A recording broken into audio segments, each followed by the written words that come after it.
ಮಾತನಾಡಿದಂತ ನಮ್ಮ ಸಂಘಟನೆಗಳಾದಂತ ದುರ್ಗೌಡ್ರೆ, ಇಷ್ಟು ದೊಡ್ಡ ಸಂಖ್ಯೆಯಲ್ಲಿ ಆಗಮಿಸಿರ್ತಕ್ಕಂಥ ನನ್ನೆಲ್ಲ ಬಂಧುಗಳೇ, ಅಮೋಘ ಹಿರೇಮಠ ಅವರೇ, ಸುದ್ದಿ ಬಳಸಿ ಮಾತನಾಡಿ ನನಗೆ ಅಭ್ಯಾಸ ಇಲ್ಲ. ಏನಿದ್ರು ಏ ಕಮಾರ್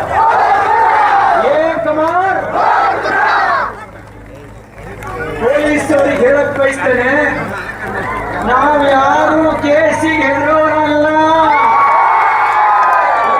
ಹೆದರೋರಲ್ಲ, ಗುಂಡಿಗೂ ಹೆದರೋರಲ್ಲ.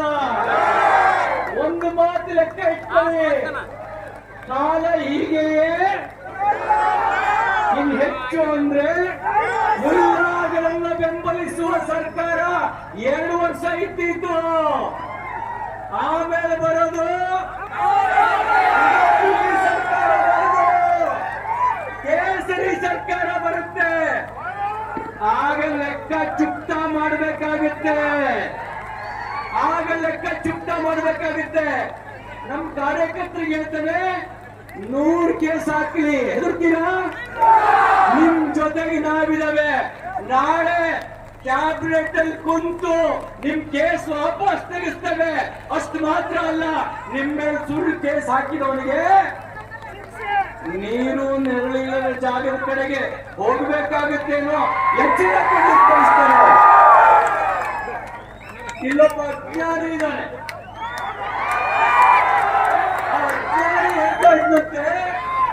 ಶಿವಾಜಿ ಅವನು ಹೊರಗಡೆ, ಅವನು ಮರಾಠ, ಟಿಪ್ಪು ನಮ್ಮವನು ಅಂತಿದ್ದ.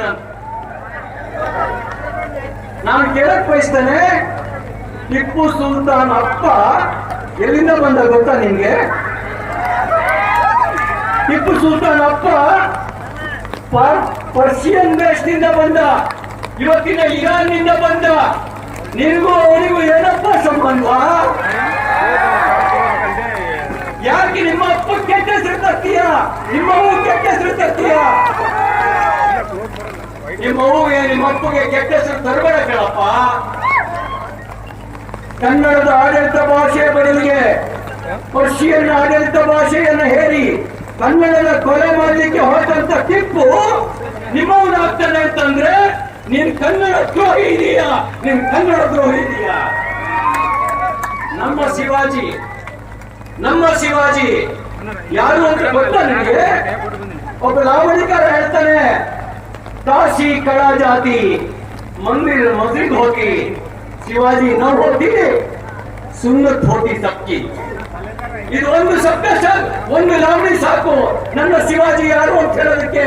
ನನ್ನ ಶಿವಾಜಿ ಹುಟ್ಟಿದ ಸಮಯದಲ್ಲಿ ಬೀದರ್ನಲ್ಲಿ ವಲೀದ್ ಶಾಹಿ, ಬಿಜಾಪುರದಲ್ಲಿ ಆದಿಲ್ ಶಾಹಿ, ಕಲಬುರಗಿನಲ್ಲಿ ಕುತುಬ್ ಶಾಹಿ, ದೆಹಲಿನಲ್ಲಿ ಮೊಘಲ್ ಶಾಹಿ, ಹೈದರಾಬಾದ್ನಲ್ಲಿ ನಿಜಾಮ್ ಶಾಹಿ. ಅವರ ನಡುವೆ ಹುಟ್ಟಿದವನು ಪುರುಷ ಸಿಂಹ ಶಿವಾಜಿ. ತನ್ನ 44 ವರ್ಷಕ್ಕೆ ಆತ ಮರಾಠ ಸಾಮ್ರಾಜ್ಯವನ್ನು ಸ್ಥಾಪಿಸಿದ್ದು ಮೊಘಲರ ಎದೆಯ ಮೇಲೆ, ಆದಿಲ್ ಶಾಹಿಯ ಮೀಸೆಯ ಮೇಲೆ. ಅವನು ಸ್ಥಾಪಿಸಿದ್ದು ಹಿಂದವಿ ಸಾಮ್ರಾಜ್ಯ. ಯಾವ ಸಾಮ್ರಾಜ್ಯ? ಹಿಂದವಿ ಸಾಮ್ರಾಜ್ಯ. ಆ ಹಿಂದವಿ ಸಾಮ್ರಾಜ್ಯದ ಸ್ಥಾಪನೆಯ ಕಾರಣಕ್ಕೆ ನನ್ನ ತಾಯಂದಿರ ಸಿಂಧೂರ ಉಳಿತು, ನನ್ನ ತಾಯಂದಿರ ಸಿಂಧೂರ ಉಳಿತು, ನನ್ನ ಸಹೋದರಿಯರ ಶೀಲ ಉಳಿತು. ನಾವೆಲ್ಲ ಹೆಮ್ಮೆಯಿಂದ ನಾವೆಲ್ಲ ಹಿಂದೂ ಛತ್ರಪತಿ ಶಿವಾಜಿ ಮಹಾರಾಜ್ ಕಿ ಅನ್ನುವಂತ ಹೆಮ್ಮೆ ಪಡುವಂತಾಯ್ತು. ಆ ಶಿವಾಜಿ ಮಹಾರಾಜ ಅವ್ರ ಬಗ್ಗೆ ಕೇವಲವಾಗಿ ಮಾತಾಡ್ತೀಯಾ? ನಿನ್ನ ಅಜ್ಞಾನಕ್ಕೆ ನಾನು ಏನಪ್ಪ ಹೇಳಿ? ನಿನ್ನ ಅಜ್ಞಾನಕ್ಕೆ ಏನು ಹೇಳಿ? ನಮ್ಮ ವೀರ ಸಾವರ್ಕರ್ ಬಗ್ಗೆ ಮಾತಾಡ್ತೀಯಾ? ಬ್ರಿಟಿಷ್ ಬೂಟ್ನೇಕೋರು ಅಂತ ಹೇಳ್ತೀಯ ನೀನು? ಲೇಡಿ ಮೌಂಟ್ ಬ್ಯಾಟನ್ ಹಿಂದ್ಗಡೆ ಜೋಲು ಸುರಿಸ್ಕೊಂಡು ದೇಶ ಮುಂದುವರಿಸುವಂತ ನೀಚ ಕೆಲಸವನ್ನ ಮಾಡಿದವರು ಸಾವರ್ಕರ್ ಅಲ್ಲ. ಯಾರು ಅಂತ ಸ್ವಲ್ಪ ತಿರುಗಿ ನೋಡ್ಕೋ. ಲೇಡಿ ಮೌಂಟ್ ಬ್ಯಾಟನ್ ಹಿಂದ್ಗಡೆ ಹೋದವ್ರು ಯಾರು ಅಂತ ನನ್ನ ಬಾಯಿ ಎಣಿಸ್ಬೇಡಿ, ನೀವ್ ಹೇಳಿ ಯಾರು? ಆ ಕೆಲಸ ಮಾಡ್ಲಿಲ್ಲ ನಮ್ ಸಾವರ್ಕರು ಬ್ರಿಟಿಷ್ ಬೂಟ್ ನಕ್ಕಿದ್ರೆ ಅಂಡಮಾನ್ ಸೆರೆಯಲ್ಲಿ ಕೊಡಬೇಕಾಗಿರ್ಲಿಲ್ಲ. ಆ ಸಾವರ್ಕರ್ ಬಗ್ಗೆ ಕೇಳುವಾಗ ಮಾತಾಡ್ತೀನಪ್ಪ. ಒಂದು ಮಾತು ನೆನಪಿಟ್ಟು, ನಾವು ಹುಟ್ಟಿರೋದು ಡೇಟ್ ಆಫ್ ಬರ್ತ್ ಇಲ್ಲದೆ ಇರುವಂತ